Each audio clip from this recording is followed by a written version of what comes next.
I never knew what she was going to do. I never heard it as she was working through it. I heard like she would sit down, do something. She wouldn't send it to me until she was stoked on it.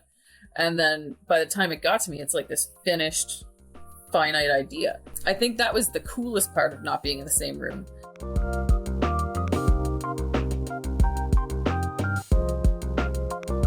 Hello and welcome to the Release Day Series podcast. I'm your host, Alex Heward, and I am joined today by the alternative grunge duo, We Should've Been Plumbers, to talk about their debut self-titled record that they released on March 25th, 2022. Now, We Should've Been Plumbers is the lockdown project of Jillian Comeau and Carson, written primarily during the winter of 2021.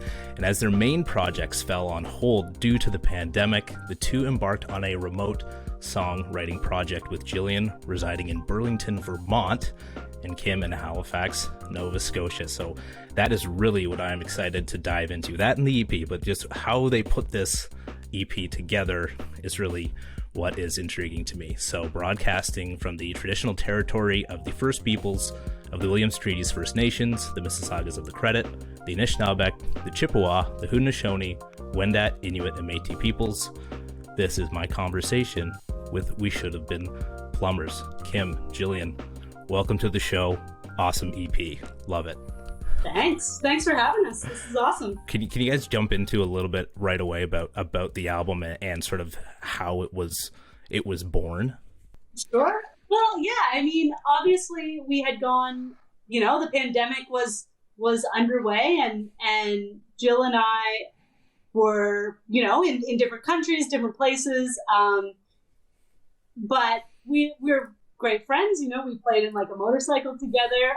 So we would chat quite often and share ideas, always over the years, share ideas and keep in touch and things. And when we kind of were both in lockdown, that frequency where we were chatting and sharing ideas just kind of became more and more. You're stuck in your house. A lot of what people were doing were talking on FaceTime or house party or all these things. And so I think we found ourselves just out of boredom,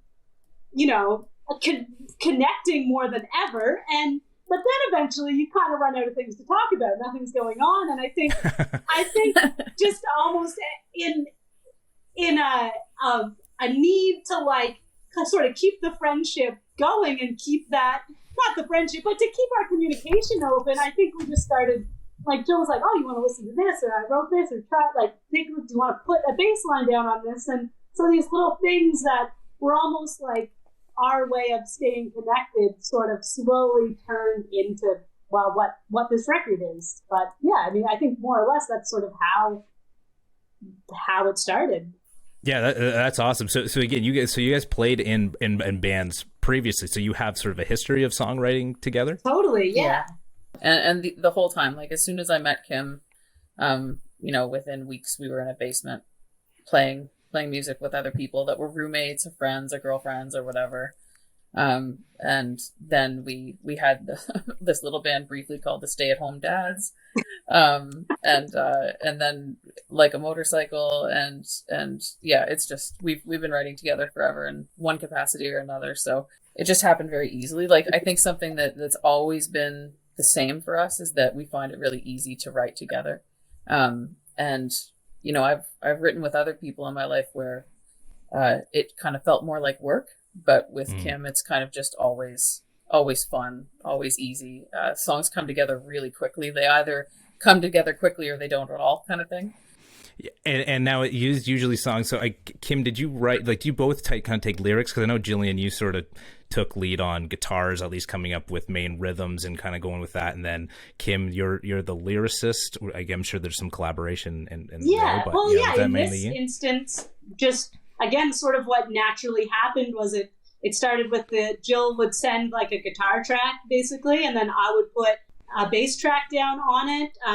We'd kind of just like discuss the structure very briefly, and then I would come up with a melody and lyrics, put those down. Jill would do backups. Jill would sort of add keys and other guitars, and then, if there was anything else, it would kind of just pile on top. But it was so just naturally in this, and I guess it was sort of that way when we've written together before. I took on like the lyrical side of it, so that just kind of naturally happened again. But yeah, I mean, that's a part I really enjoy, and something that was really what was the most exciting part for me of this project was just having that platform to have a little bit of a voice, when all this was going on. Yeah.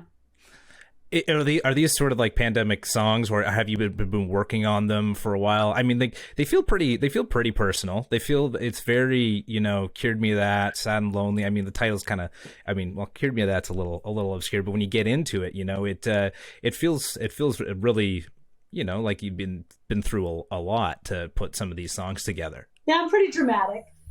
Yeah.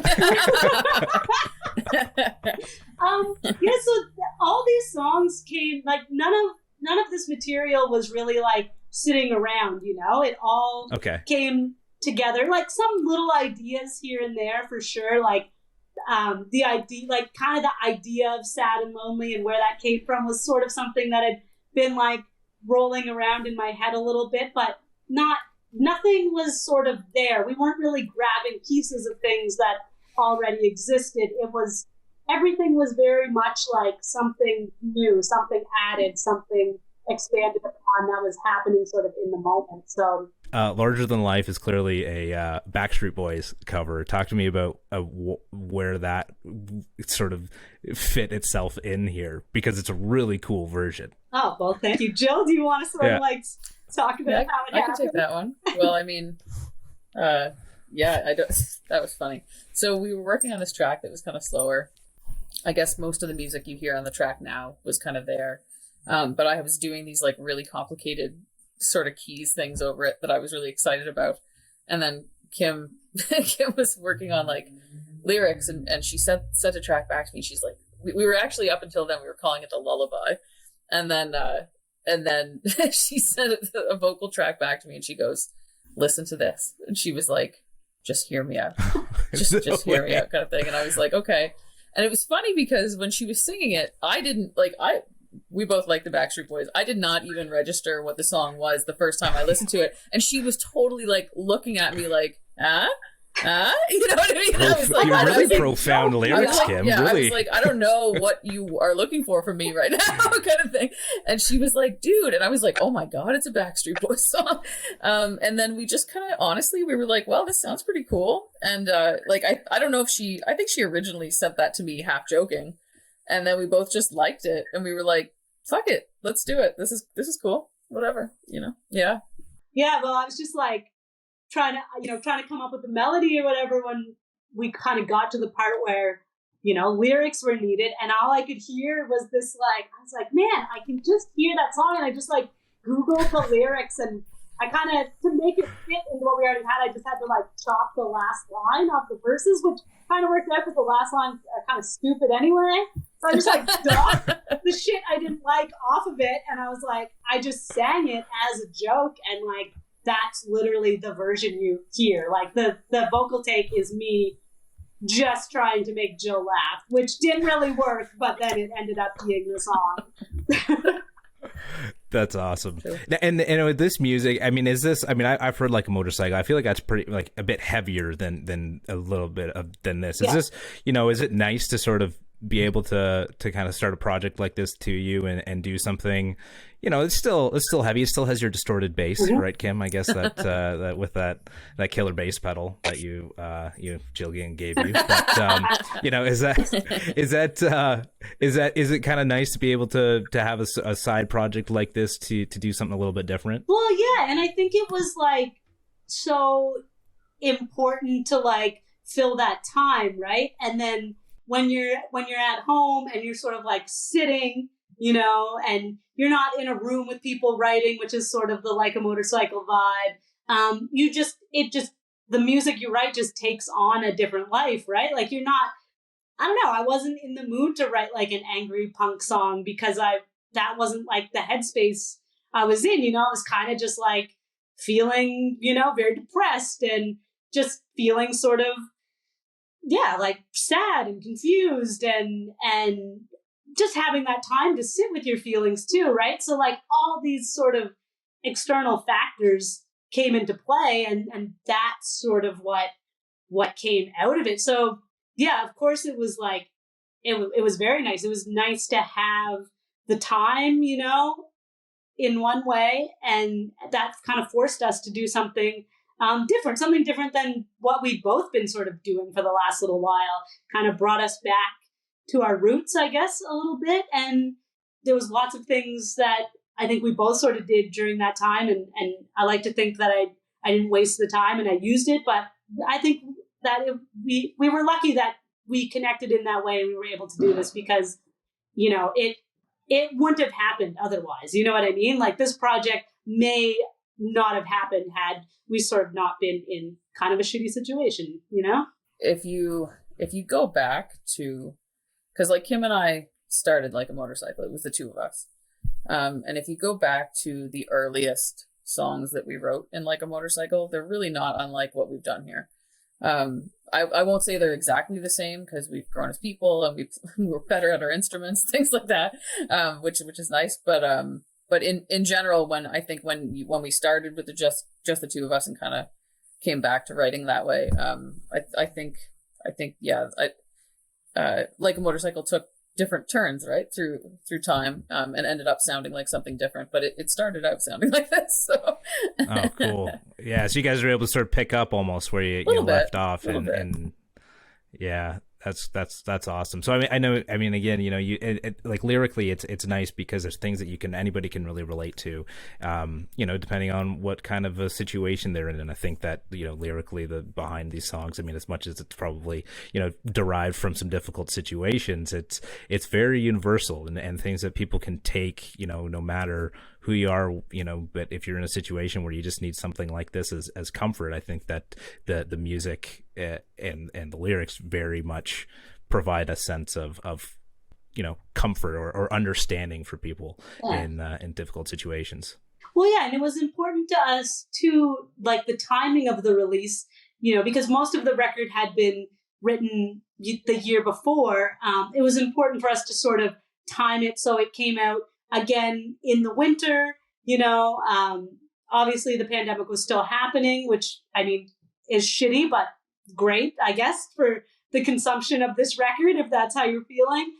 So yeah, we wanted to make sure that, you know, it came out in March, you know, in kind of when people are at their lowest and, you know, it's a hard time and kind of just hit on that like relatability, right? Like something like we see you and we're all in this together and it's hard and set the tone, like the tone had to be right. And I think, yeah, that was something we did think and talk a lot about. There's certainly no like feel good song of the summer on here.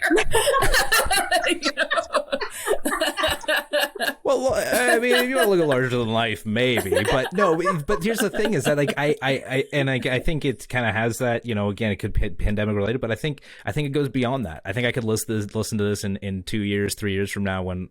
Again, hopefully we're beyond this and just in like maybe in a position just to get through a tough time. And then instrumentally, it just totally, it marries perfectly. So Jillian, again, I know it started with you and this kind of goes into the remote production where it's, you guys are back and forth, you'd send and they'd send, but did you know, were you ever adapting aside from, you know, the way that Kim was singing, like based on what she was singing, but did your instrumentation ever sort of adapt to the mood of the song? Yeah, I would actually say that with every single thing that we sent, I would say the song changed entirely for both of us. Like, I think we both felt that way. Because, like, I would send a guitar track with this simplistic, like, just drum track holding it together and say, okay, here's the song that I wrote. And then she would send me back a bass line that I could not have possibly imagined she would do. She's super creative with the way she plays bass. She's not a typical bass player. And so she would change the song right to begin with. So my original idea was, like, gone already.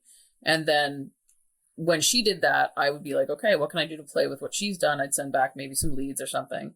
And then I would settle back into the song again.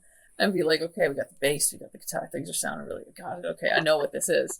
And I'd be like, now sing something, you know. And and then whatever she sang back for singing, I'd just be like, whoa, okay, all right, this is what we're gonna do.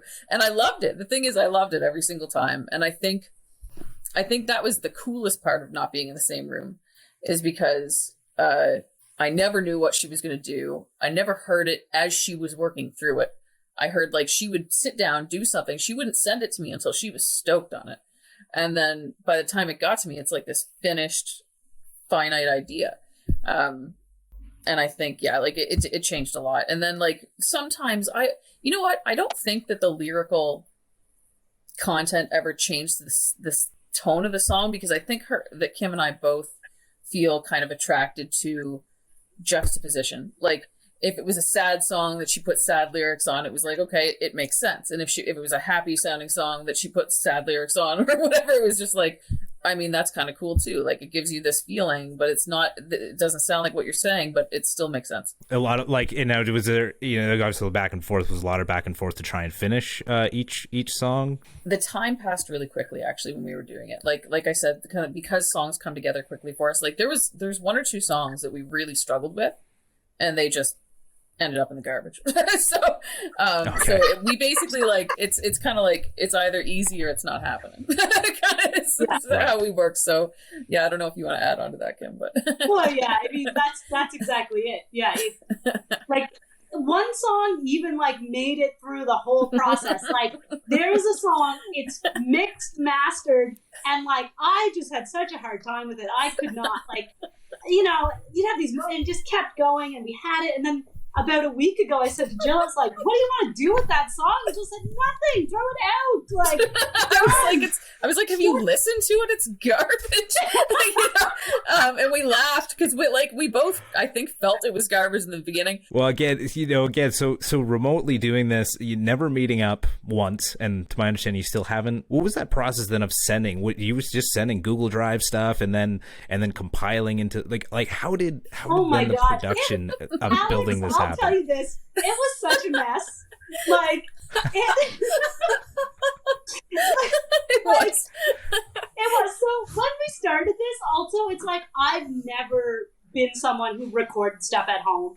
You know, like all the like motorcycle albums were made in some sort of studio. Even the demos, we just mic up shit in a room. Like I've never had to like use my own computer to record something. Like I had to go out, buy an interface. You know, I had to like learn how to plug up. Like it was a disaster from the very start. So like we're sending stuff back and forth, and God bless Jill, she was patient and she took the time to learn.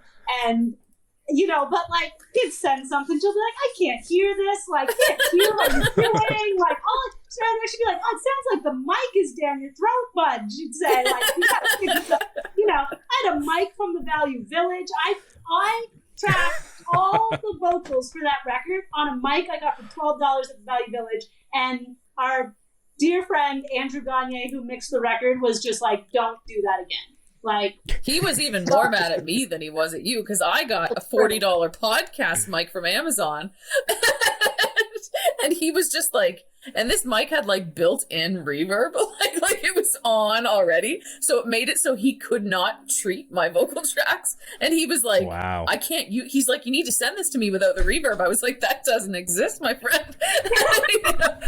He's been so kind to us. Yeah. We learned a lot. So, I mean, we were sending things back and forth. Things weren't labeled right. By the time we actually realized we were making a record, we had to, like, go back and, like, try and sort.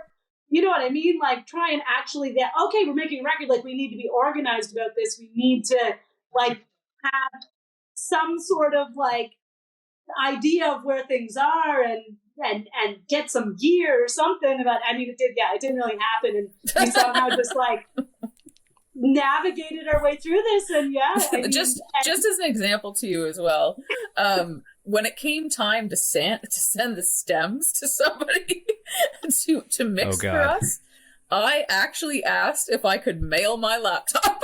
I was like, I cannot do this. I do not understand what you're asking me for. It's like, I will FedEx this to you and you send it back. Like, you get it off of there. You find it. Yeah. We accomplished it in the end, but my goodness. Yeah. We went into this knowing nothing. So we had some technological barriers. But we learned a lot, you know. It was like a bit of a what not to do, you know. And and we were also just lucky that we did it well enough that people could take it and then make it what it became, you know. But yeah, I think when you just start doing something without, like, we never said we're gonna make a record together, you know. Like, we just kind of started doing this for fun, and I thought, oh, it's great, I'm learning, like, I'm sort of like using my mind, you know. And then probably not until 3 or 4 songs in, Jill was like, well, I think it looks like we're making a record here. And I was like, well, all right, I guess. Like, I don't know. We were just like, oh, these aren't half bad. You want to do something? Yeah. You know? Yeah. So then when it came to actually releasing them, there was like, so you guys didn't really have a plan, I guess. It was just kind of like, hey, let's just go ahead and start putting them out. I would say towards the end, you know? we started making a plan of just like, what do we want it to look like? Looking at track order, looking at art and all that stuff. But it was pretty late in the game that we started doing that.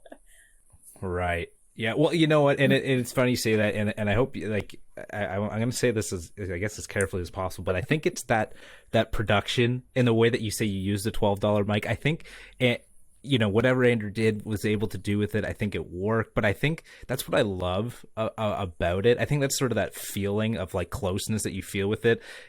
You know, you can listen to an album where it's poorly produced and the instruments are bad and things are bad. You know, like, I can't listen to this. It's like when I'm listening to this, there's nothing bad, but you just feel it. You just feel that the production is a little at home, you know, it's DIY. And I think that's the closeness that I feel with that. So I think understanding the type of production that kind of, you know, it went through sort of validates that feeling a little bit. But that's personally what I love so much about it. And we were definitely okay with that. Like, we knew it was going to have a certain sound, and that was part of it, right? Because I think for us, it is like this little packaged experience, right? It's this little thing we made in a time. And you know, the way it sounds is part of that. You know, it's part. Yes, authentic for sure. Yeah. Well, it is. It's authentic. It's character, right? Like I'm a fan of the house where it's like, you know, the floorboards creak. You know, it's like, you know, and it's not. You know, and that's why I love, and a lot of people love Exile on Main Street by the Rolling Stones, but I love it because it sounds like, right? It sounds like it's been recorded in a dungy basement, because it is. Yeah. You know, it like that's the character I think that brings me closer, and nothing wrong with fully produced albums and things like that, but just really cool, and obviously a learning experience. So are you going to try and at least do something like this again, or are you going to do the next project with you know, in the studio? We're doing it now. With, you know, it's already underway. We're already in it doing it. So the same. Kim bought a nice mic. I was gonna say lessons learned. Kim bought a nice mic. I'm going to buy a nice mic. I went to the store to buy a mic and I came home with a guitar. I messed up. but we're doing it's the same. We're different people at a different time who are less beat down by the world and stuff. So I think the songs on the next thing that come out are going to be different sounding, but it'll still be us, and it'll still be made with us, like we did, I think. Well, I mean, you know, we're still in a weird way. It's like we're still in, you know, a bit of that COVID bubble where, you know, life isn't back to normal yet, I guess is what I'm trying to say. And, for sure. And so we're still sort of like in those old habits where, you know, we are spending more time at home, at least for me, and, you know, just trying to dodge COVID. And so we're in that habit. I think for me, and I can't speak for you, Jill, but like we've been now doing this together for over 2 years. It was actually March 2020 that we started making this.